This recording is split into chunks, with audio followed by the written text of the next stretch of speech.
Okay, how's it going? Top of the morning to y'all. Or actually, it's almost 1 o'clock here out west. Pretty sure, if you live out east or in the south, you guys are getting ready to wrap your work day up or wrap up your day. All right, as sunlight is running out, but we still have a lot of time left out here out west. Shout out to my family out in Virginia, in my hometown of Hampton, Virginia, and also in Pennsylvania and Tennessee. Okay, consider subscribing. That would be nice if you could do that so I can get these subs up to 1,000 so I get monetized. Comment. Let me know what you think about the video. If there's anything that that can make it better, and throw up your likes if you like what you heard. And thank you for your time, as always. All right, I think I've heard enough. Man, I slept in today, but I wanted to really read and study what is going on with this P Diddy ordeal, okay, why he's been locked up. So he's been locked up for about a little over 2 months now, okay, at it's the Manhattan, let me see here, Manhattan Correctional Center, MCC, okay. If that's wrong, then let me know. But I know he's locked up in Manhattan, okay, which he even shouldn't be. He shouldn't even be in New York. All right, I think he should be in another type of prison, and they got him kind of like, it's not solitary confinement. It's not general population, but it's like a small community population, like with dorm, like a dorm type thing. Okay. And during the time he was there, I think he was able to develop a network. He has people doing things for him, like some of the inmates, the staff, they doing things like making his bed up and, trying to get in good with people, good with him. I'm pretty sure they bring them some of the stuff that he likes, drinks and snacks and all that. Okay, probably some of the staff, so he's been really taken care of. But I think P Diddy, he used his networking power and his marketing power. Okay, he's abused it. Apparently so, as much. And I'm not trying to defend. I want to say this, P Diddy, okay, for the things that he done, because he needs to account for some of that, okay. And I say some of that, much of it, because he wasn't the only one. And again, I think that he may have been kind of groomed into the position or into what he was doing. Although that he had a lot of good ideas, all right, when he was CEO of Bad Boy and, doing what he was doing and all that and getting in with different endorsements. Okay, but now we're going to talk about now as we speak. And I made a video about the correctional facility, a lot of the staff, along with federal agents, okay, that raided that jail a month ago. They raided it. They found they had a lot of findings or whatever. I think that they found very alarming. Excuse me.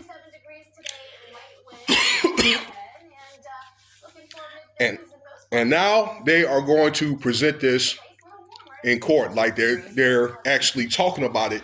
And these articles, they're actually on articles. I was looking at Ticket TV, Max Pro Media. I read a couple of articles, I believe a Hollywood Reporter, New York Times. Okay, because it was a lot of information that these hearings, these exhibits were saying, the stuff that they found, and it just basically had a breakdown of what, from start to finish of the raid itself, all the interviews and stuff like that, because they interviewed everybody in that jail. Everybody. Okay? The findings, okay? And like a wrap up, all right, of the findings and what they're going to present during this superseding indictment during Diddy's hearing, his bail hearing, November 22nd, 2 o'clock. Okay, so I'm going to try to put out as much information as I can, as much as I remember. Okay, now the raid was planned out actually before Diddy got to that correctional facility. Okay, from my understanding, all right, from my research. Diddy's lawyer, once he got there, Diddy complained to his lawyers about the deplorable living conditions at that correctional facility. All right. So that's the reason, part being, why they had that raid or that sweep in the first place. Okay. It makes, now I'm starting to think about it. Okay. Where they wanted to make it look like it was like a sweep or an inspection, but actually, it was probably like down low it was a raid. Okay. You see what I'm saying? So it was alleged that the raid was supposed to be against Diddy, but then again, the flip side of it is because the lawyers complained. Okay, but whether it was or not, okay, I think they really, really wanted to see what Diddy was doing. I think that they wanted to really, really watch him, like actually do things like set maybe cameras up and stuff like that, okay, or I don't know, do some additional screening and monitoring of any electrical devices, phones and stuff like that, just to see what Diddy was going to do while he was there, okay? I think they actually beefed things up, okay? Whether conspiracy or no conspiracy. And you know what? They did a damn good job of doing that. And I believe Diddy knew about it, and he knew better, and he still did whatever he did or whatever. In fact, he was warned. I said this the other day in a video where he was warned that he was violating jail policies and all that. Okay? Now, let me break this down about what was going on there. Okay? Diddy had his phone monitored. Okay? I guess they got these accounts and stuff like that where they could talk on the cell phones or, however phones that they talk, okay? And they could talk to families and things like that. And these PACs, that's what they call it, are monitored, okay? Diddy had access to 8 PACs. These are personal correctional accounts, including his own. And here's what I'm thinking. More than likely, he had an account where he was talking to his family, his sons. Depending on what they were talking about, they had different phones for that. They probably were talking about, in code, lawyers, other family members, about different things, okay, either general or in code, and also witnesses, okay. There have been reports of tap reports, that is, of bribery of witnesses, okay, that type of stuff, okay, talking in code, all right.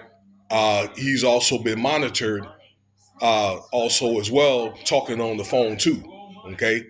But there was different accounts that were having a lot of calls and certain accounts that weren't really having hardly any calls, and they were starting to, the correctional staff was starting to wonder, why is that the case, okay? That he got all these phones, and they're supposed to be talking on these phones, and there weren't really any time that was passing on these accounts and all that, okay? Furthermore, there were files found, okay, with legal, once they were found in the findings of this inspection, they were legal they had a blanked file, okay, and we'll talk a little bit about that.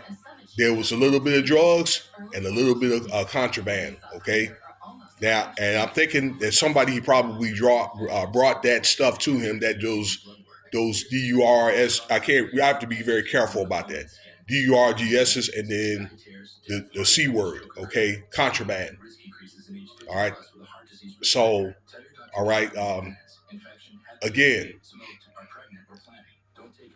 some of the inmates, okay, probably told them something, but this is a lot of stuff that Diddy was doing, you know. So in other words, he was showing the same arrogance in the correctional facility than he was, just as much than he was when he was beforehand, before he got there. Okay, the same bold and brazen Diddy. All right, that just don't listen.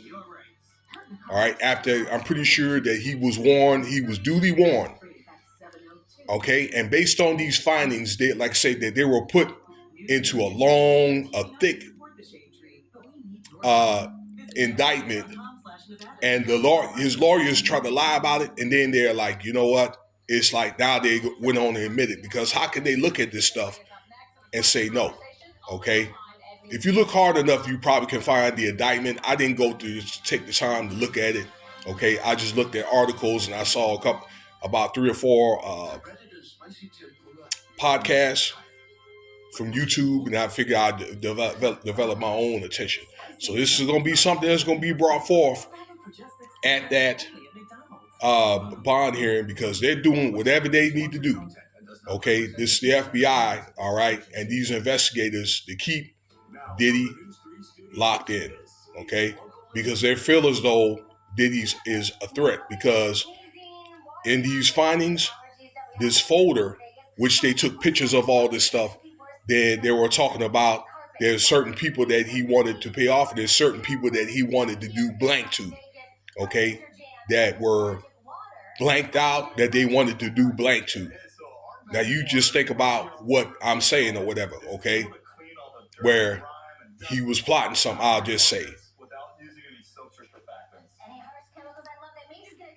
So, you know, this is not a good look at all, y'all, okay? I was just thinking, in the end of the day, this man probably he shouldn't have been there, number one, okay, in that type of environment. I'm thinking he should have probably kept his mouth shut, worried about the kids and grandkids, maybe worried about the case, spent the time in the legal library and all that. You know, not saying he can't talk to people, but it's got to be something, it needs to be something that everybody don't mind hearing, okay? Things like that, okay? And a lot of those meetings with those lawyers need to be held probably like in a private room behind closed doors. Now, he did have his sons doing certain things or whatever, okay, for him, running certain operations and all that, all right? But, you know, all this cold talking, all that, I mean, it wasn't really, you know, the right way. I mean, I would have just played the role until I was able to get bail, okay? And I'm not going to say that I rooted, but I think that he should have a fair chance of getting bail, because, like I say, there was others like Mike Jeffries, okay? But it's just making his chances slimmer and slimmer and slimmer. So that's going to be my time for right now, okay? I may put out another video, okay, as we get closer to Friday, which is, again, is bail hearing. I may put one out maybe tonight, you know, based on what information may come down. There's always something coming down. It's like almost like every day. Okay, you know what to do. Cash App $Winston Spivey if you want to donate.